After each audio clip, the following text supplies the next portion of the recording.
Fred, I was at a party the other night, and this guy was there, and he was just bragging about everything. Everything. I mean, this guy, he was like a Nobel Prize winner. He was a billionaire. He was a former Heisman Trophy winner, and you could tell that. Oh boy! Well, you could tell he was hitting all the bragging points. Well, you could tell like he had caught the biggest fish in the history of the world, and I'm just curious, what is it that compels people to tell these white lies? Yeah. Well, the fact of the matter, it's probably rooted in insecurity. It's rooted in needing to be accepted and well liked for things that you are not. It's rooted in a setting forth a false image of yourself. Right, projecting an image. Yeah. Which I guess impresses some people. So like, okay, so what are the things men brag about? Well, first of all, athletic prowess. Athletic prowess. Like, oh, yes. You should have seen me back in the day. That is a common one, right? Yeah. Like, I was the star. I once scored 55 points, Somebody that had a cup of coffee playing junior colleges. Next thing you know, they're talking about being an NCAA champion. Yes. And so that's a Sunday special, especially when the football games are on. Oh, yeah. I remember when I ran that play. I call it the Uncle Rico. Do you remember? Oh, yes. Do you remember that movie, Napoleon Dynamite? Yes. I bet I could throw that football over a mountain. Yes, that was impressive. What a character. That was brilliant. If only I'd ever gotten in the game. Well, but we know that guy, right? Yes, we know that guy. That guy exists. So the sports accomplishments are a common thread. I got to admit, I probably have done it once or twice, no doubt. But no matter the reality versus the made up sports accomplishment status, there's a gap. Sure. And, I played basketball in Europe. Yes. I don't mention that it was on the 5th division. Right. No, I mean, starters, couple of midgets. Right. Yeah? Yeah. Oh, yeah. You were the center at times. Well, I mean, I was a point guard, but like magic. I had to play center on defense because I was one of the tallest guys on the team. There you go. That's like going to the Philippines and being the center for the national team. Right, exactly. Same thing. I see. But in any case, I'm sure there were talented people, but we do tend to exaggerate. And I can honestly tell you, I've yet to meet the guy who doesn't do it.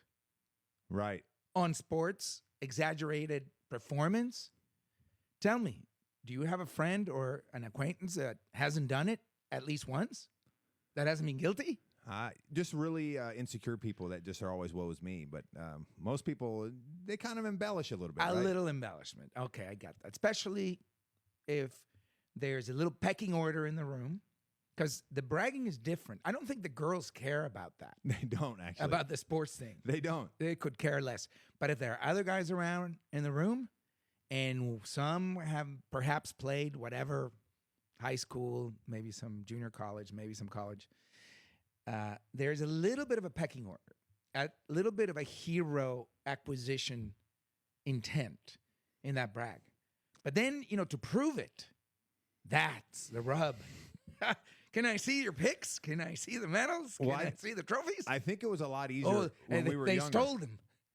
I lost them. My mother threw them away. Well, I think it's a lot easier when we were younger, yeah, and there wasn't the internet where the people could just figure it out in 5 seconds and see if it's true or not. I always like to say that we live in the future where now we can know everything. So I'm going to Mexico in 2 weeks, right? Because of my induction into the Sports Hall of Fame.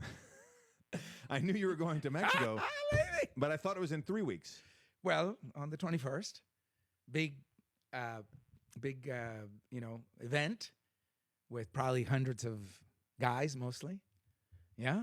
Sounds like a blast. Well, it will be a blast for many reasons. Friends from my past, people I played with, both football and some basketball. But we did win. We had a good trip. But it's Mexican football. Well, you and I have that's one of the things that we share, is that we both went to a foreign country where football is not very good. Or not at the level. Right. Yeah. And they were like, oh, my God. We did well. Yeah, well. Yeah, because we had experience in North America, but also I happened to be about 3-4 years older than most of my teammates. Oh, even better. I had already done pre-med. I had already done that. They were starting university. So I already had a bit more, let's say, life experience. Sure. And life experience counts in football. Oh, big time. Big time, right? Especially for a quarterback. And decision-making and all that. So I had that. And the second part is I needed to get an athletic scholarship or I couldn't pay the tuition. That's a big driver. How hard was it? Like, did they know who you were? Like, walk me really quickly through, you show up, you're not the starting quarterback. No. And then Well, the next day you were the starting quarterback? It wasn't almost kind of like that. So, and this is not bragging. So I had spent most of my money on tuition. So I was going to medical school in Monterrey, at Monterrey, Mexico, that is. And so it was a private university, still is, Universidad de Monterrey. And so they have a very strong tradition in American football in the big universities in Mexico City and Guadalajara and Monterrey. Anyways, I couldn't pay my tuition. So I went to see the athletic director. And I asked him a simple question at the beginning of the semester. Do you guys offer athletic scholarships? He says, of course we do. We're just like a U.S. university. Oh, so another example of bragging on the prowess. There you go. By the athletic director. Right. We're just like American Just universities. like it. Exactly the same, except for the dirt field. Yeah. But anyways, some stray dogs too. Right. But anyway, so he said, yeah, go. I think it might be a little late. Tryouts were last month, but here's the name of the coach and go check him out. So I drove my car over there and I was wearing slacks and white shirt. I was starting medical school. And so I went up to somebody there that looked like a coach and I asked for the gentleman and he pointed me in the right direction. I went and, sir, are you so-and-so? His name was Ruben. And so, young guy, probably mid-30s and pretty fit. And I introduced myself and I said I'm a new medical school student and I need to get a scholarship.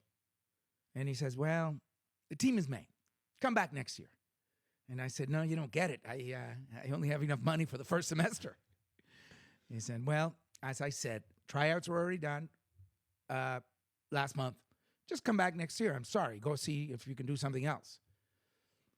So I was just scratching my head there, watching.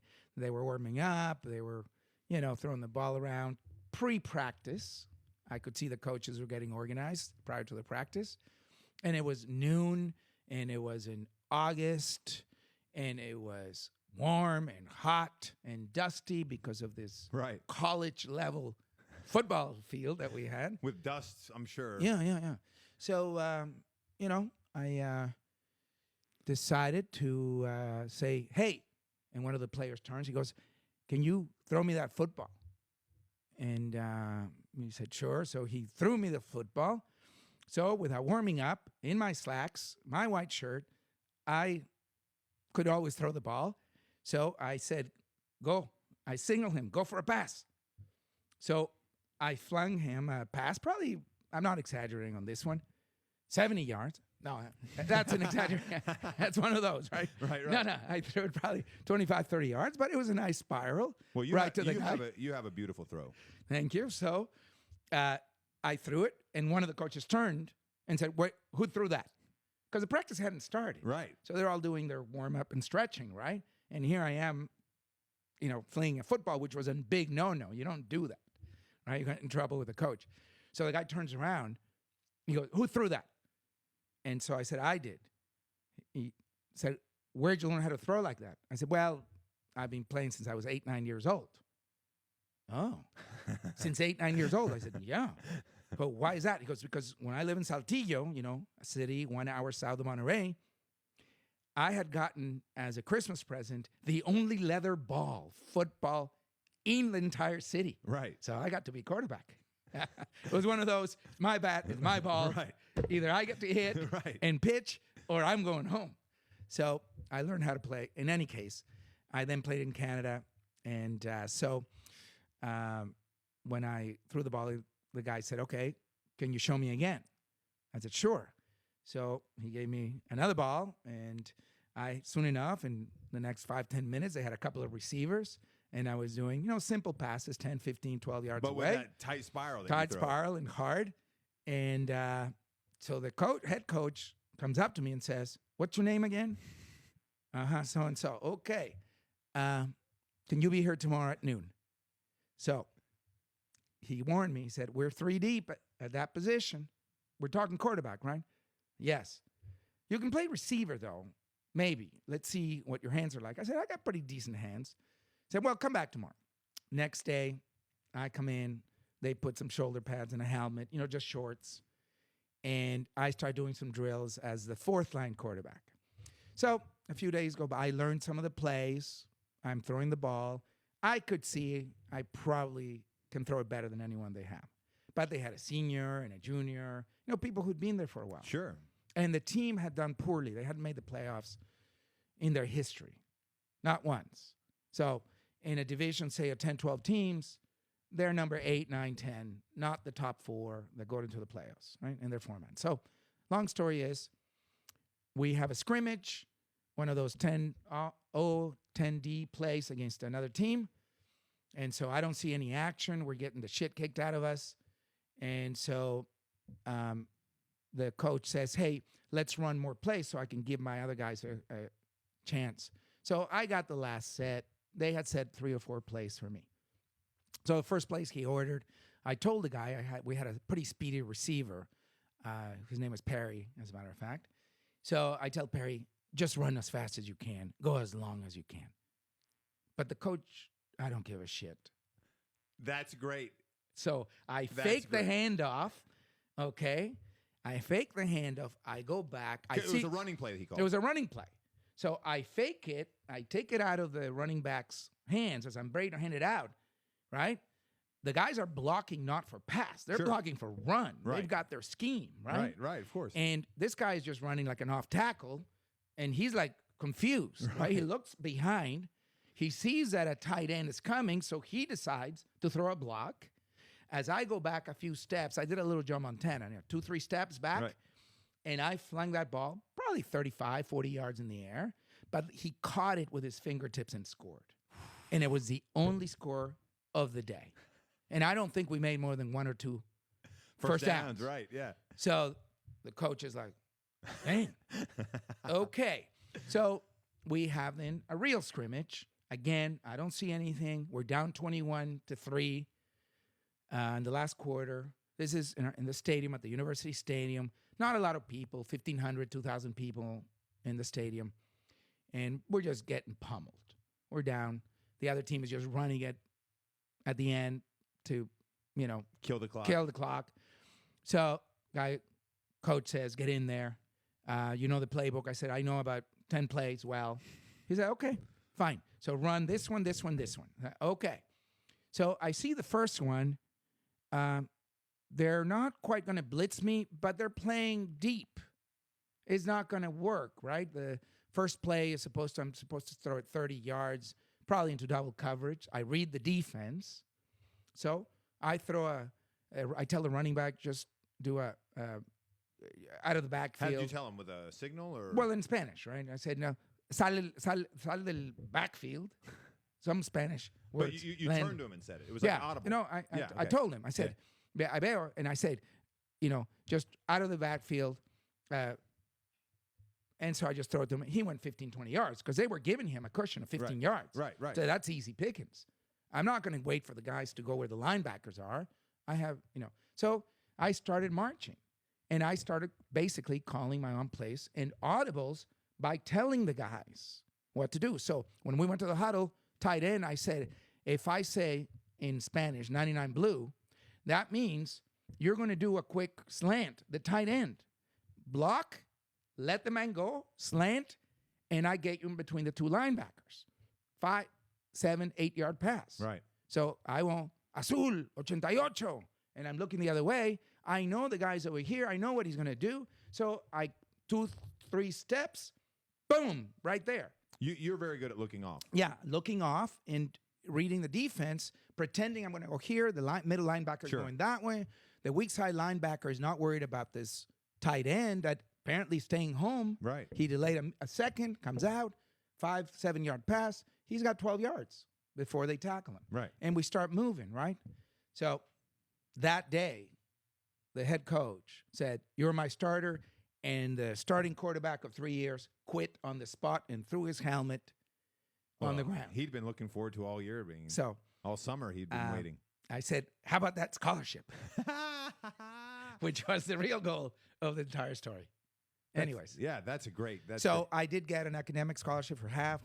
Half was athletic for the duration of my entire medical school career, which in Mexico is 7 years. So when you're saving 10 to 20 grand a year in tuition, yeah, that's when amazing. you're 22, 23, that's a big deal. Yeah. So That was your mad money. yeah, that was great. So I was able to navigate that. And we ended up, for my first year, we made it to the finals.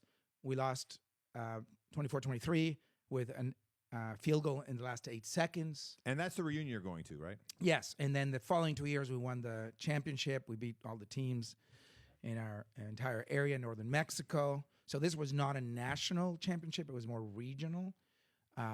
So we would travel.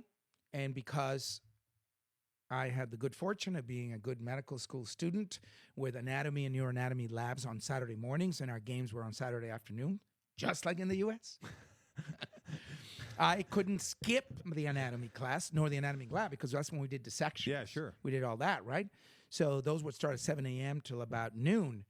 And if I could get it done by 11, there would be a driver taking me to the airport, and one of the running back's dad owned a Learjet. Oh, that's fun. So the team would go a day or two before in a bus out of town. And you would show up in it. You were like With one of the You were like coaches. Deion Sanders. With the quarterback coach in a Learjet. Oh, that is so cool. And the jealousy was, "Argh." So they would make fun of me and this and that because, of course, you're in practice. I wore the orange right, and you can't thing. get hit. They couldn't touch me. I was the untouchable. And then the Learjet, and that just sent a thing up their buttholes. And so it burned them. So I would go, I can either throw 3 or 4 interceptions or we can win. It's up to you guys, really. That's hilarious. Okay? Block. So I still have to earn the respect. So one of the early games, one of the opposition linebackers threw cut one of our running backs badly, okay, injured from behind. And the team was just angry as hell, right? So in the huddle, I say, like in that movie with Longest Yard. Yeah, The Longest Yard. Yeah, the original. With Burt one. Reynolds, yeah. With Burt, right? Let him through the line. Let him through the line. And I knew in those days, Mexicans did not wear jocks. Did you know that? Playing football? NFL players don't play them. Well, you can't be a macho guy wearing a jock. It slows jock. you down, yeah. Well, whatever, right? So I knew this guy was jockless. So I grabbed the ball, and as hard as I could throw it, I let him when he was about 5 yards away. I aimed for his crotch and threw it as hard as I could, a tight spiral that knocked him out. Probably sterilized him for life. I'm sure he has not had children. That's the exaggeration back again. Yeah, little exaggeration. See, that's but great I knocked accuracy. him out. Yeah. I knocked him out. It was just like the movie. That's hilarious. And so Was this before or after the movie had come out? I think the movie was in the 70s. So Right. this was after. Right. This was in the 80s. So I knocked him out. And then that's when the line, Loved you. yeah, they That's when go, you- yeah. he's got our back. That's He's great. got us. And so the only thing the coach said, look, I know we have a game plan. I get it. You change it on the go. I said, well, I'm reading the defense, coach. I'm not just going to. Just make up, right. Right. Anyways, we're going too much about this. Let's go to other things that guys brag about. So as a cardiologist, Yeah. one thing you mentioned in a previous show Yeah. that happens a lot, sexual prowess. Yes. You get these 300-pound guys, and you know from your Yeah. years of experience that people with the visceral belly fat have low testosterone. They can't get it up. Right. And these men come in. Yeah. So they, on top of that, have a lot of pro-inflammatory hormones that are made in the visceral fat because that's not just an inert organ. It's a complex endocrine organ that produces a lot of inflammation in the body. And along with that comes the famous erectile dysfunction because of a lack of nitric oxide. Right. So Everybody take a drink. He mentioned nitric oxide. Yeah. And so the circuitry doesn't work very well on top of the fact that testosterone, the 18 carbon molecule gets changed into female hormone by an enzyme in the visceral fat called aromatase. And so predominantly there, but in other parts of the body too. However, the female hormone goes up, and guess what happens? What? Well, I don't have a libido anymore, and Right. I'm having man boobs. Right. And woman hips. And, oh my God, I'm so emotional. You cannot have a guy with high estrogen levels or estradiol and the other metabolites that are present in normal females. And you can't have those hormones in high concentrations because it's going to significantly impair your mental and physical prowess, including your libido, comma, erectile function, comma, ability to get it up, Right. comma, stay hard, etc. Right? You can make a list of all of those negatives that occur downstream. So you know just from looking at somebody, yeah, probably. if he's a chubby bunny, he needs help. No, I mean proper lifestyle, weight loss, etc. Right? Right. It's not just about Viagra or Cialis, because remember those. They don't increase your testosterone. They just And correct. And they don't increase your nitric oxide. They delay the breakdown of whatever you produce. got it. So if your production is low and has a half-life of anywhere, say, from 10 seconds to 30 seconds, so you need new nitric oxide to be produced continuously. And so what Viagra and Cialis and others like that, that have that mechanism of action, they decrease the activity of the enzyme that destroys the existing nitric oxide to Okay. make it last longer. Right. But if you don't produce any more, because you got all of these pro-inflammatory hormones that are impairing both testosterone production plus nitric oxide production, you're not going to get success from the Viagra or the Cialis. You need a comprehensive cardiovascular lifestyle modification approach to improve your overall health. So what do you do when these people come in and they are obviously lying to you? Yeah, when they brag and they go, yeah, put your wife on the phone. That's what you tell That's what I say. Well, what's her number? Let me dial it. Why is that? Just let me talk to her. So I go, ma'am, yeah, I got your husband here, Johnny. Yeah, Johnny, yeah. Tells me he can knock it out of the park on Friday, Saturday nights, 3-4 times. Ma'am, are you hearing me? Silence. Ma'am? Yeah, I'm here. So he says he can, not so much. Right. The Okay, truth comes thanks. That's what I thought. Click. What percentage of your male patients do you say lie about that? Just lie to their like. It's one thing to lie to your friends and you don't want to look bad in the beard. Yeah. But you're literally their doctor. Yes. So I would say half. Wow. Yeah. The Latinos and the African Americans are the worst. Right. I see guys that are 300-400 pounds, African Americans, let's say late 30s, early 40s. Oh, I have no problem. I go, put your woman on the phone. Right. Why? Just put her on the phone now. And more than half the time, I get not so much. Sometimes people have Yeah. the physical outward where it doesn't look good, but they still are good, right? Yes. Because I remember it was only the beginning of this year that I was a chubby bunny, but my levels, and you always used to make that Yes. joke, oh, you're healthy. Right. It was only at the beginning of this year that you were like, actually, They had gone down, declined significantly Right. from prior. Yeah, because it's a function of time as well. If you don't correct the issue, the Right. more of the pro-inflammatory hormones that exist within you, it compounds. yeah, and the more insulin resistance, which is, again, the initial issue that occurs in people that become pre-diabetic and diabetic, and that damages the nerves that go to the genitals as well, and impair the ability to dilate, again, by not producing sufficient nitric oxide. So there's less engorgement and less stimulation from the nerves. So it's all connected. The same risk factors, for the most part, that cause heart attacks, strokes, heart disease Are the same. that cause erectile dysfunction. Right. Yeah. So I see that, and I see it as in my patients, I see that, and I see it as my obligation to bring it up during a regular visit. So, for example, yesterday I had an 81-year-old gentleman, Mexican from the Valley, I think from Laredo, and with his wife. I saw him as patients, but in separate rooms. Right. So I asked the man, after I looked at all his things, his blood pressure was very high, and I'm still not complete with his evaluation because I'm waiting for the blood work. But in any case, Right. I said, would you like to have sex? I didn't even ask him. Yeah, you knew. With a blood pressure that he walked in of about 181 over 113. Oh, God bless him. That there's no way at 81 he's going to be able to have an erection, right? And he's at an incredibly high risk of strokes, heart attacks, heart failure, renal failure, etc. So the extra pressure, it's basically, it just damages everything. correct. Yeah. It's taking a jackhammer to your endothelium. Right. And it's so vasoconstricted, you're not supplying blood flow to critical organs. So the daughter asked me if he has dementia. I said, yes, he has It was vascular his daughter or dementia. his wife? Well, the wife was in another room. Got it. The daughter is in the room. Got it. Said, we've noticed that he is forgetting things. I said, he's probably had several TIAs. That's transient ischemic attacks, probably mini strokes. And so I'm going to check it all out. I'm going to put him on treatment to prevent further progression of his vascular dementia and further deterioration of his overall cardiac function, right? Because he's going into heart failure. So on physical exam, he's already in heart failure. So I put him on a couple of meds yesterday to start while I get the full labs. So it's work in progress.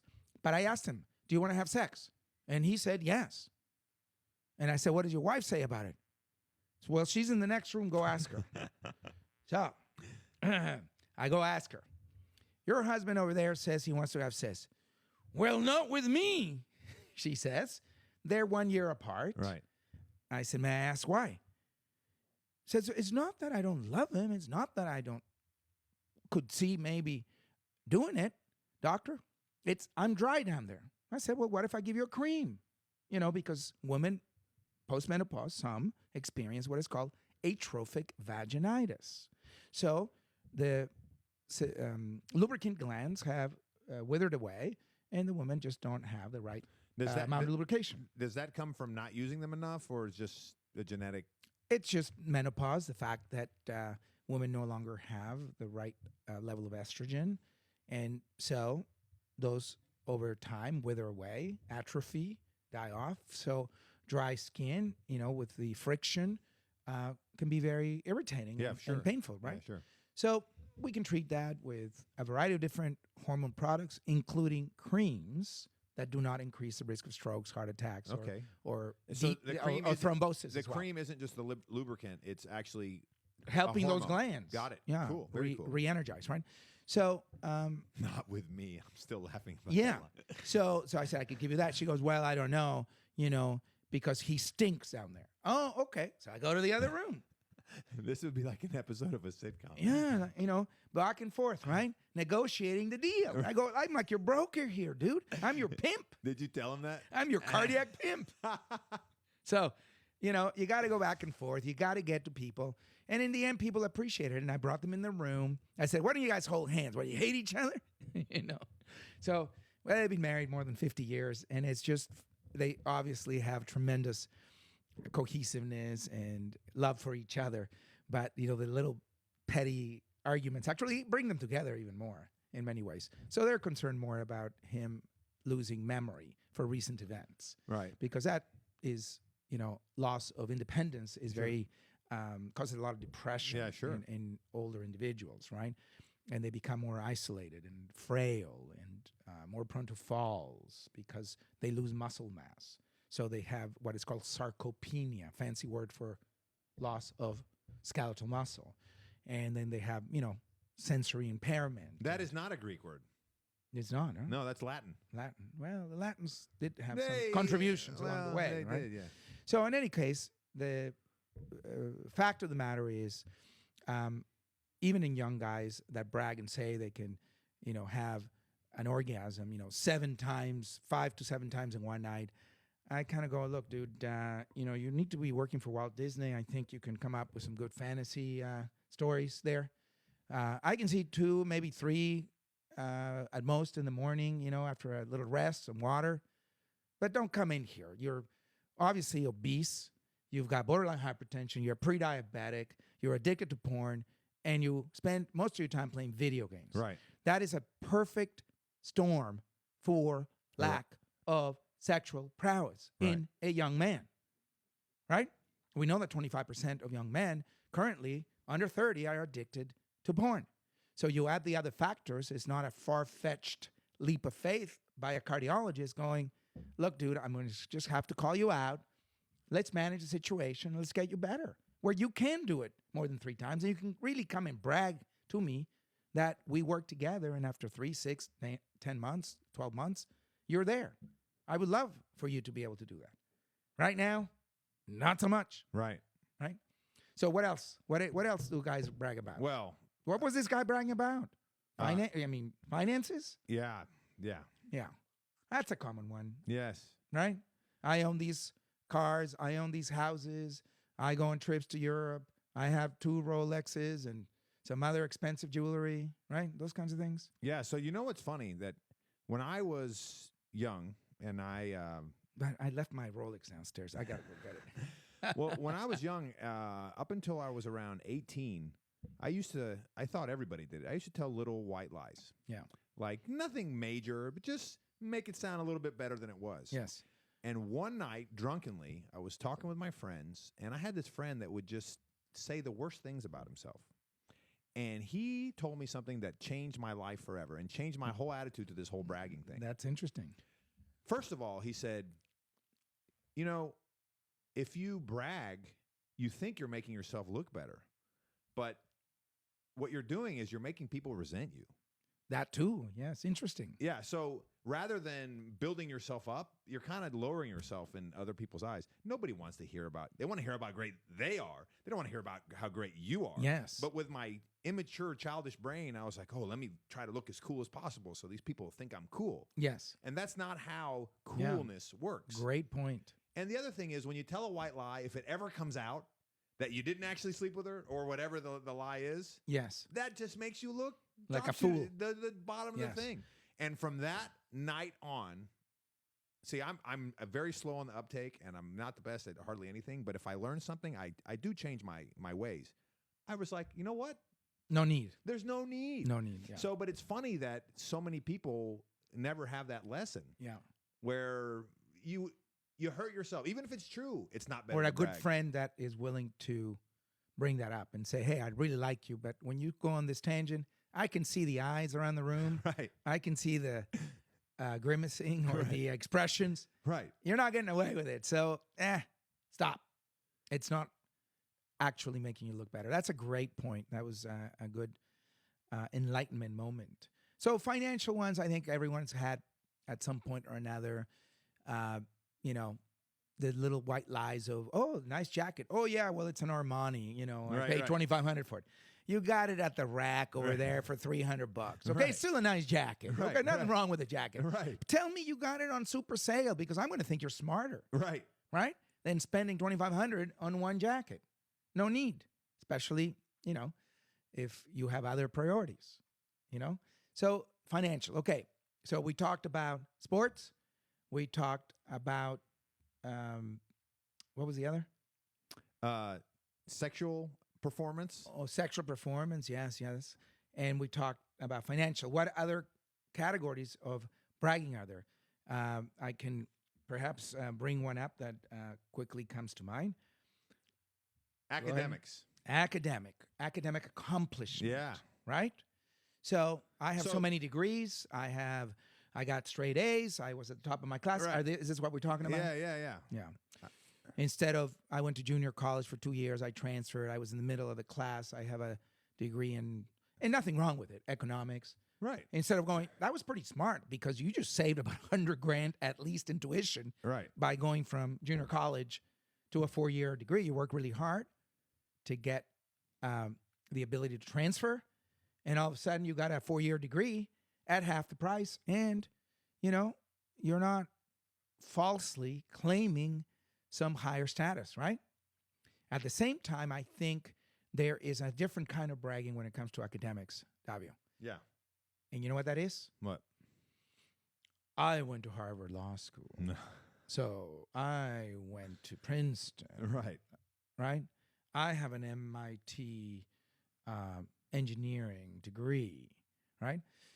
Let's say it's completely false. So the Ivy League Well, even if it's true.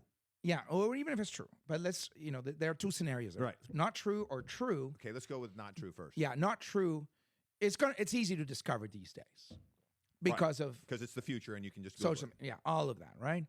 And what you're saying is, and I guess the Ivy League traditionally, along with other universities in different countries, obviously Oxford and Cambridge and various universities in Germany and clearly in France and other countries. I don't want to neglect anybody, in China and Japan. Everywhere. Every place has its elite university. Elite, okay? We do not want to, The École in France. Exactly. So there is this status symbol associated with just that paper. Right. And it doesn't really translate necessarily into performance in the real world. Right. Well, because getting into the school is the hard part. Yeah. And then once you get into the school, from all accounts, because I've had friends in all of yes. them, it's the same information, it's the same education. Yeah. And you have access to it. You're really there for the say that you went and the social connections you make. The Stanfords, the Browns, the exactly. Colgate, the Yales, and so on. Nothing wrong with them. But no, they're wonderful schools. But people tend to overestimate your capacity. Now, the school may be great and has a historical record to stand on. Sure. Doesn't mean you're great. Right. It really doesn't. It might mean that your dad gave a bunch of money to get you in. When I came from University of Monterey Medical School, I ended up at Baylor College of Medicine as an intern and resident in internal medicine. I'm the one that became chief resident. Even though there was Harvard guys there. Yeah, from all the Ivy League universities. I was we had 156 residents in the various medicine, internal medicine, primary care programs. I was a chief resident at Methodist Hospital, the largest in the U.S. Did any of the Ivy League people resent you for that? No, because I had gotten to know them. Many had become good friends and colleagues, very accomplished individuals. But there's a lot more to performance in real life than just a document. Sure. Right? Of course. And look at Bill Gates. Yeah, another colleague of mine who was 1 year ahead of me, Guillermo Torres, was also chief resident. He was from the Tech in Monterey.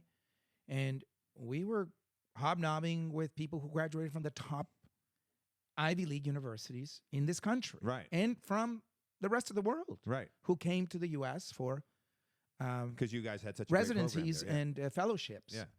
Because of the programs. And again, I imagine the same thing occurs in places like, Mayo Clinic, Cleveland Clinic, Cedars-Sinai, Duke, Ochsner, etc., right? Many places. So it's about what you do with that information and how you develop it, because talent is not enough. Sure. And you need to keep working at learning.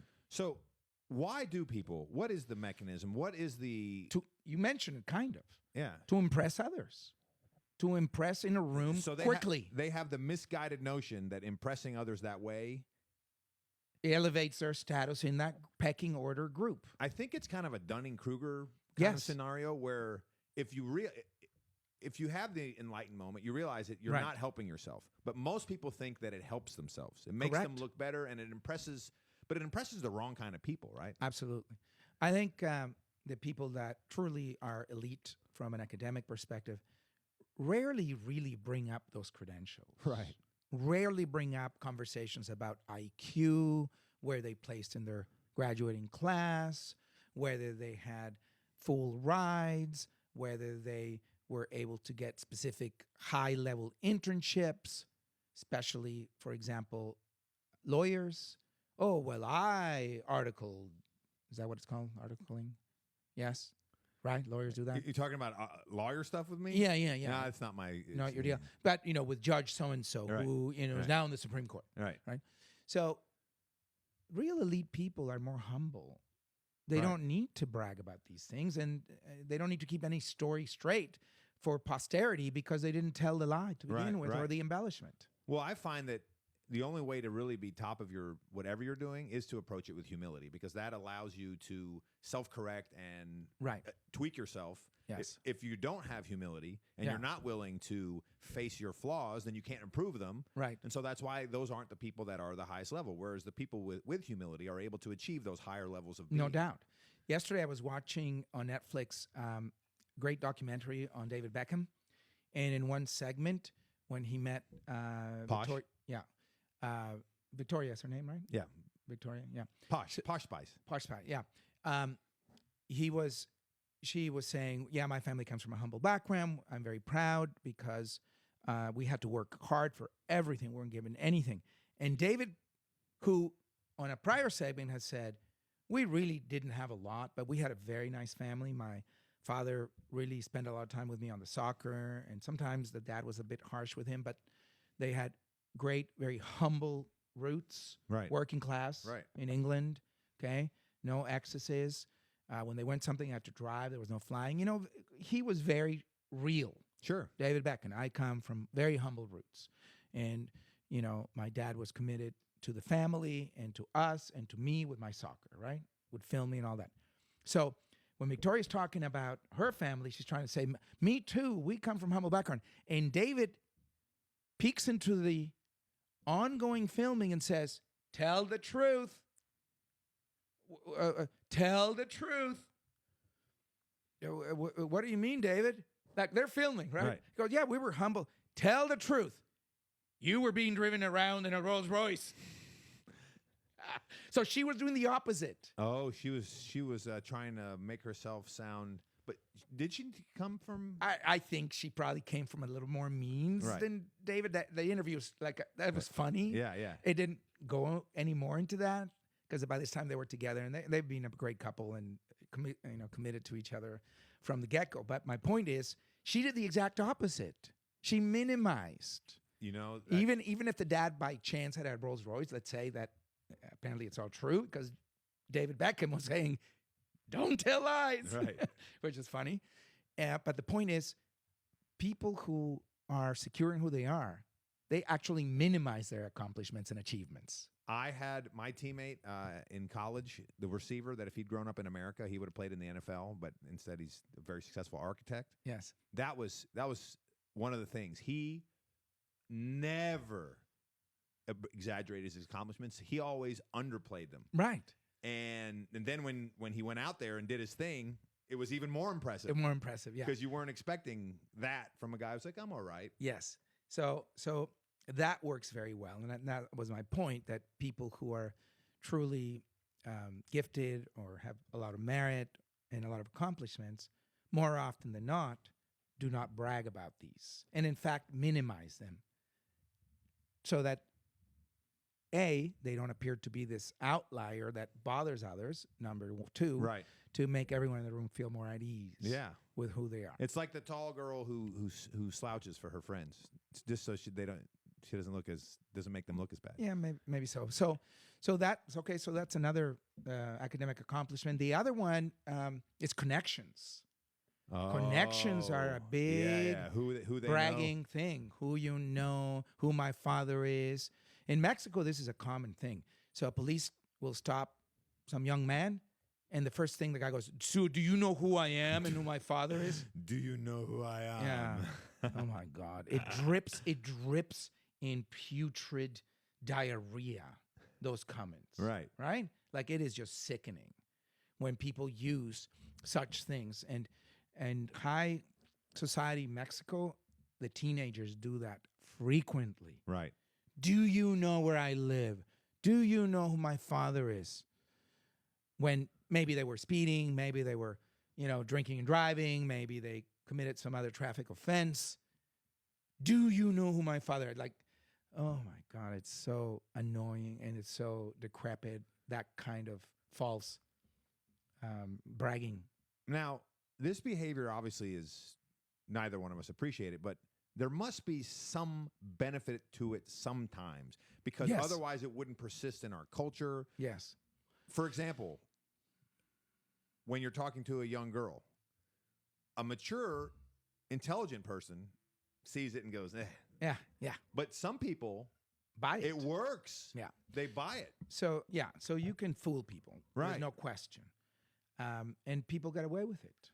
And, we have friends who maybe they get approached by a guy that says, oh, my family owns hotels and I run them all. Right. And, I can wine and dine you. And, it's all, or a large part of it may have been true in the past, but no longer Right. is that the reality.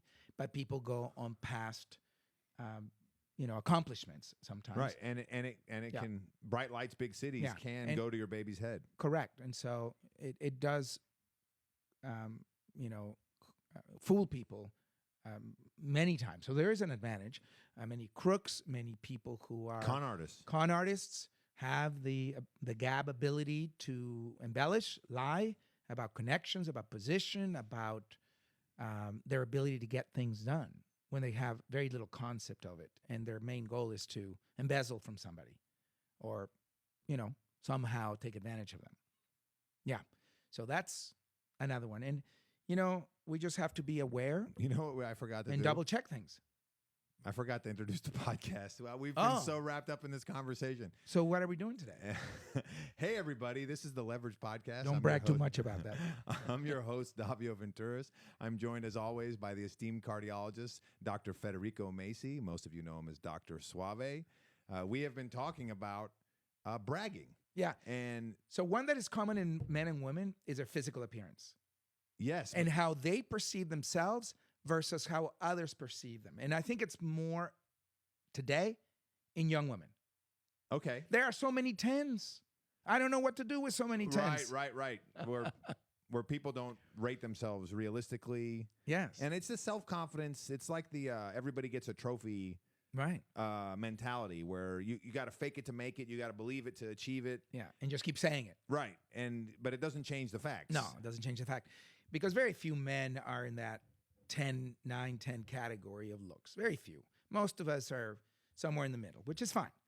Now, Well, this brings Fred, us back. If you're not a 9 or a 10, This brings us back to the Dunning-Kruger effect, Right. right? So the first part of that is that people of mediocre ability overestimate themselves, both their in competence looks and in incompetence and ability in intelligence. business, Yeah. right? And ability in whatever performance, correct?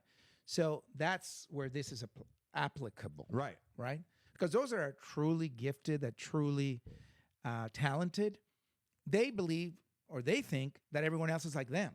Sure. So that's the second part of the Dunning-Kruger effect. The number of beautiful women that I've known that don't realize how beautiful they Exactly. are, and even get uncomfortable if you compliment them on that. Yes. Oh, not me. And Shy. right. Whereas then, yeah, I've seen And it all the even a time. little insecure. Yeah, of Yes. course.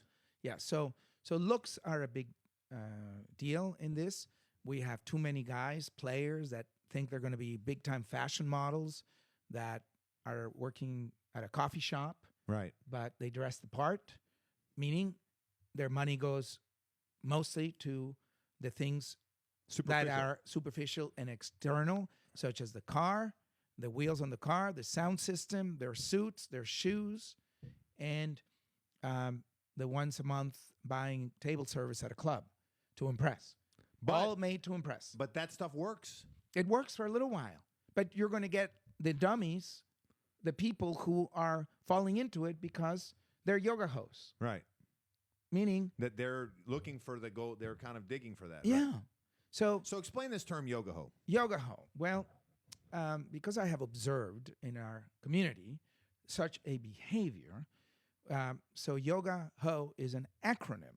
The Y is young. Right. The O stands for opportunistic, Okay. right? Young, opportunistic. G is gold digger. Right. Young, opportunistic, gold They're digger. certainly around in this town. Okay. A, adult. And then ho stands for ho. What, like a gardener? Not exactly. Yoga, ho. Right. So you see those hot girls that come in around late morning to Starbucks, all dressed in their little yoga outfits, perfect makeup to get their latte. Perhaps it's a Tuesday, Wednesday morning. Then they go meet a girlfriend for lunch somewhere. And then they go back and take a nap. Maybe they're carrying the little dog in a purse, Oh, my God. right? And then at 6, 7 p.m., they get up. They have a glass of wine. They start getting ready, and it takes them 2.5 hours. But at 9:30, they're ready to go. And they show up to several well-known bars Right. or hotel bars and just order a glass of water, mineral water with lime, and they have a card with their name on it. Waiting for. That's it, Yeah. right? And Waiting maybe to a attract toothbrush, honey and maybe trap. a toothbrush, and an extra thong. That's it. That's the equipment. Right. And let's see what comes downstairs from the hotel or comes into the establishment. And it's usually they're targeting somebody, 15, 20 years older, maybe a businessman from out of town, or even a local that's wandering off after meeting his buddies for happy hour. And then whatever arrangement is made that evening, next day, coffee at 11 a.m. Right. They're ready to do it again. in their yoga outfit. Yoga hose. So the yoga hose can be trapped by Yes. these con artist men that Absolutely. make pretend. And more often than not, they That's are. what happens, Yeah. right? So the obvious stereotype is that the guy's married. He's from out of town coming to do a deal. He travels often. He may or may not be unhappy in the marriage, and he's looking for some extra curricular activity, some action. Right. That's the typical. But then there is a subset that are even more wily than the yoga hoe. Huh? Is the coyote male? Yeah. The on the hunt. Right. Right? And they got their story and they've got their looks and they are in shape and They've got they the look car, great. They've got the car they're leasing. Correct. And All They- their money's gone into the outfit. absolutely. And so oftentimes the credit card is to the max. Oftentimes they're not staying at the hotel, they're pretending to. And, again, it's all a charade. So you got to be aware of that. But it's part of this whole bragging and false image. And the root Again. of that is insecurity, right? Insecurities is easy to say. I think it's more deep rooted. I think Explain.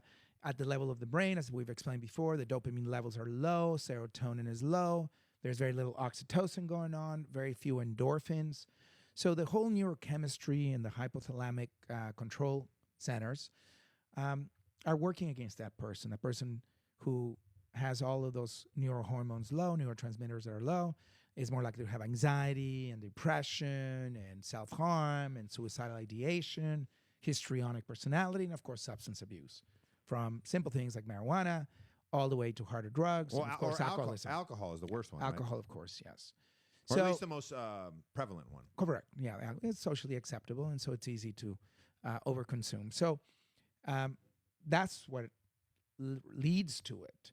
And the quick little dopamine bursts that may come from one night last month that I actually did meet a guy that did give me $2,000. And sure, I gave him some sexual favors because it's just a transaction. Sure. There's no connection, right? Lack of it. So in you fact. have the dopamine, but not the oxytocin. No, exactly. So that's a bad balance in the end. So, or even a Because I remember Immediately.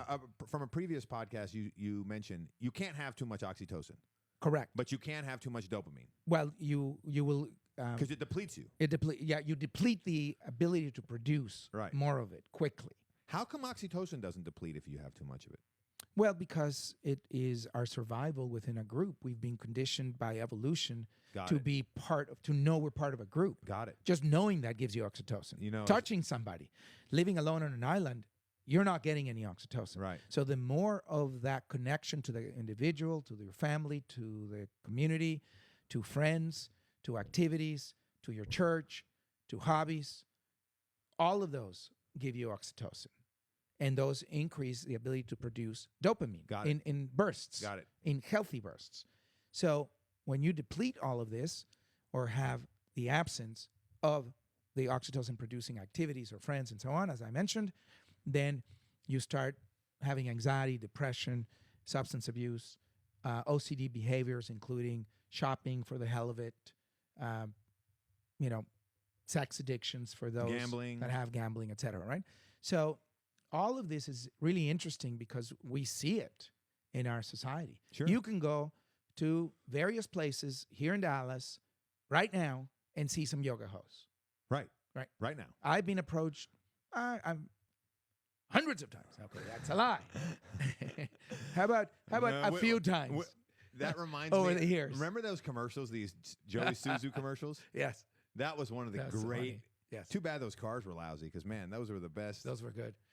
But I've been so, yeah. approached a million times today. Yes. No, a few times it has happened, and sometimes they're students at a university, but they want the easy way because they figure, well, I got a little boyfriend, I give him sex, why not get paid for it? Yeah. Right? So I'd rather have a transaction, not an emotional connection. So I can approach a middle-aged guy, and that's reasonably good looking, or reasonable, at least not repulsive, and who might pay me a few $1,000 a month or a week for some sexual favors here and there. Right. And I'm okay. I don't have to go work on the weekends or take a restaurant job or be a barista or some other. Whatever, right. Yeah. It's a lot easier, right? I can spend more time studying my humanities class of, underwater basket weaving. Seeking arrangements. Yeah. Seeking arrangements is such a sight, I believe. Hey, Roderick, jump in here. What do you think about all this? Well, guys, I was thinking a lot of things. Yeah, I figured. Oh, I know one other thing. I know what you were thinking. The size of the penis. That is a huge bragging point for some guys. No? I see that in some black guys. Not so much in the Asians, huh? That's a deal. I went on a date with an Asian girl, and I said, would you date black guys? She said, no, Caucasians were already too much for me. Oh. I said, what? But I've seen black guys with tiny dicks. I have, as a doctor. Right. I believe it. Yeah. Right. I've seen it all. I've seen Asians with huge. I've seen blacks with small. Okay, so once you're in medicine, you're going to get to see it all. Right. And I'm not interested in any dicks except my own. So It doesn't matter what everybody else has. But listen, this is what I want to say, that it depends on what game you're in. You play silly games, you win silly prizes. So whatever. Oh, that's a great one. I like that. We're going to have to use that quote. Yeah. You play silly games, you win silly prizes. So Great. whatever game you're in, the saying goes in hip hop is charge it to the game. So whatever game you're playing, it's not always going to go your way, and you'll have to deal with the consequences. Whatever game, whether it's crime, whether it's dating, whether it's scamming, whether it's cheating, whatever you decide to do, you got to commit to that and understand that there's going to be, bad things that are going to happen in whatever you're doing. So the girl that's at the bar with her lemon or her water and lemon or whatever, seeking a older guy, 15 to 20 years older, and he's a scammer.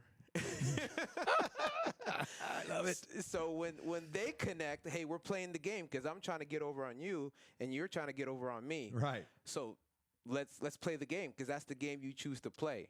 Yes. Some people don't play games. So that's what I wanted to add on that. So Yeah, well, it's a great point. You're right. You get you play a cheap game, you get cheap toys, right? Yeah. And let me ask you, Doctor, how do you know? How do they know who? Like, for example, you got approached a few times, right? Yes. So, did you know what they were up to? Did Yes. you know if they were genuine, or did you know if they were playing the game? Playing the game. You knew that automatically. Yes. So let me explain why. Only Yeah. from experience, though. From experience. Okay. Why? You have a pretty 20, 21-year-old, 22-year-old, very pretty, attractive, dressed to the hilt, say 6, 7 p.m., by herself, at a bar. I don't want to say the names of the places here in town, but they are well-known establishments. I'm there maybe with a couple of guys that I met. I'm there myself. She's just glancing my way. She's checked out the entire room. She's figured she's got 2 or 3 targets. Okay? So from there it gets narrower. So this is acceptable level of looks? Flirtation. Yes. Yeah, but I mean, Yes. she's choosing her targets. They got to Right. be at least an acceptable level of looks. Right. And the apparent financial means. Right. And then the question for me, which I think is where you were going, is why would a 20, 21, 22-year-old beautiful young woman start looking at me? I'm easily 20, 30 years older than her. There's no reason for her to be glancing my way repeatedly throughout, say, a 30-minute to 45-minute time frame. I look over and she catches my glance.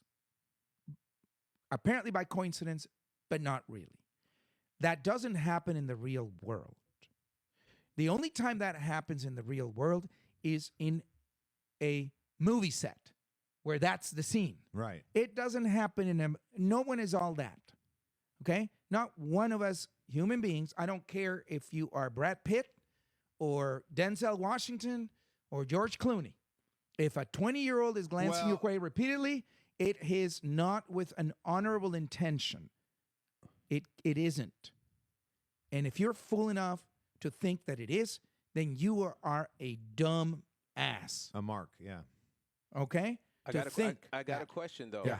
So let's just say, and I'm just saying that you might look younger, and she may not be 22. She might be closer to 30. Yes. So sometimes somebody might look younger, Yeah. and then you might look younger. So that gap has been closed a little bit. Yeah. So you know, when I got divorced, I was 48 or so, and I happened to look younger, and I was pretty fit still, and so on, and I would get hit on by young women in that age group, as young as 19 years of age. Okay.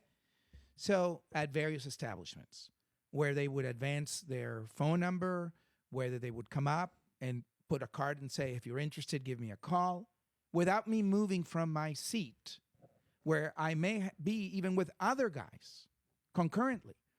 I dated a lady for 5+ years, on and off, maybe 6 years, that actually had the hostess at a high-class restaurant in Highland Park. Okay? That's like Beverly Hills. Bring me her number on a card and saying, the young lady that was at the bar would like you to give her a call. I hadn't talked to her, anything. Right. I didn't buy her drinks, nothing. I was having dinner with a doctor friend and my then business manager, and we had a lovely dinner, and I get a tap on the shoulder. I was dressed in a very nice suit. I was 48, and that lasted 5 years for me. I was fresh during my divorce with probably poor self-esteem, probably very, downgraded overall in many areas because that was a difficult time for me. So I was susceptible to such attention. That is the point I'm trying to make. So you were a victim in that situation? I was myself at that time going through an incredibly difficult emotional period whereby my self-esteem was apparently incredibly low.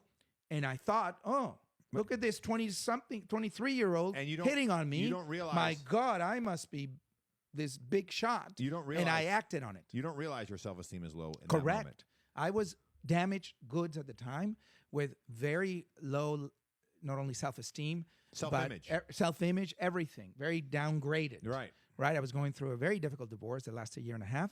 Let's not get into the details. The fact of the matter is I wasn't in an optimal, emotional, mature level to be able to disregard such attention. And so I went for it. And in the end, I don't want to go into the detail. It caused lots of difficulties for me. Now you know. Yes. And so I can see a lot of guys where they look and they go, well, again, we go back to the bragging. We go back to the false delusion of our own self-assessment, which is, well, I really look a lot younger than my age. Right. And she might be 30 or late 20s. So I could see it work in a genuine fashion. So people delude themselves a little bit to that. And on occasion, it does work. I'm not saying 100% of the time it's wrong. It does work for some people. And in Greek culture, it's very common. In different cultures, it may be more common, right? But here, I'm just giving you my impression is that I was in a bad state.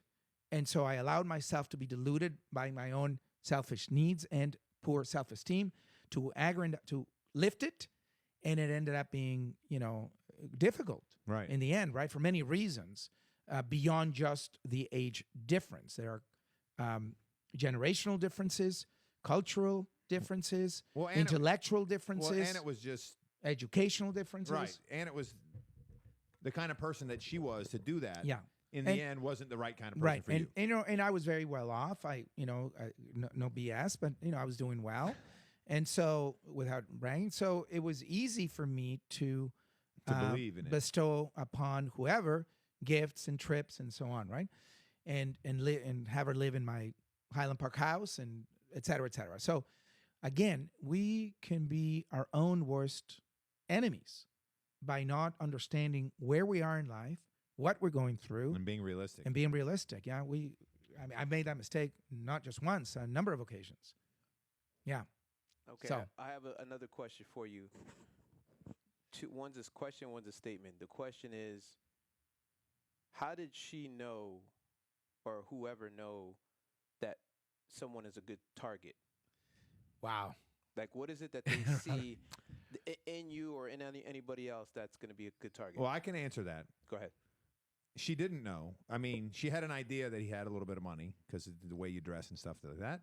But he wasn't the only target. Correct. He was the one that That- reciprocated. Yeah. And She threw a bunch of fishing lines out. there and you go. happened to- Numbers game, you're saying. Right, yeah. It's a numbers game, probably. She probably had been doing it with several others, and finally, she caught a fish. Right. A nice fish. And Not then- a throwaway. Not a throwaway. Yeah. So I think it's a numbers game. So that's one. And I think what Davio mentioned about the way you carry yourself, the way you're dressed, the way you speak, your mannerisms. Which brings it back around to why people brag and they waste all their money on clothes and a fancy car instead of more useful things, because it can attract people. Right. It is an initial. Yeah. The And shiny dangling keys do attract attention. yes. So the surface can appear very appealing from afar. And then when you delve into that individual, you start seeing some red flags. And unfortunately, some people become emotionally attached for the wrong reasons. It could be economic, protection. In other words, I can live with this guy, not have to worry about bills for a while. And at the same time, I can give him a little sex. He's happy, doesn't ask much of me. And I can navigate these waters for a little while until I find a better situation. And I think that happens often when you have these disparities of age and education between a young woman and a middle-aged man, like What- happened to me. What's your statement, Roderick? The statement is, what I noticed in my life when I pay attention is, whatever you're pretending to be, whatever it is, the best this, you've been here, you've been there. When you're around someone that's really done it, I'm going to give an example. I was working at a jail. This is in Florida, and it was a juvenile jail. But these kids that thought they were so tough, when they got around like another, because we used to go to court, and two jails used to get together. We used to be all in, this big cell, and all the tough guys that thought they were really the toughest, when the real tough guys got there, they were quiet. You Right. understand? So Yep. if you're acting like you're rich, oh, I got this, I've done that. When you're around the people that are really doing it, that really got it, you're not so braggadocious. Exactly. Yeah. Yep. Great observation. That is a great observation. Yeah. Anyway, so Yeah. these are the societal bragging quagmires that we have, or most of us have made, mistakes on that we need to correct, and every once in a while do a self-analysis to take corrective action. We make mistakes, we can correct it. Be humble with yourself, Yeah. and that's how you can become your best self. Yeah. Yeah, but you also have to want to be better, because those people that are trying to get over on people or trying to make themselves look better than other people, They're delusional. they may not even have a problem with continuing to do that. Sure. Exactly. Yeah, great point. So Well, I love this discussion. I think This has been it's a good discussion. I think it's very apropos for today's society. I hope we get some young individuals that learn from this. great. Having made mistakes, I think it's good to share, and hopefully for young people to gain some wisdom, right? Especially if you can throw a tight spiral and get yourself a scholarship. Well, thank you, everybody, for joining us on the Leverage Podcast. We hope to see you again soon. Please follow us on YouTube, Spotify, Facebook, Instagram, and TikTok. We'll see you again soon.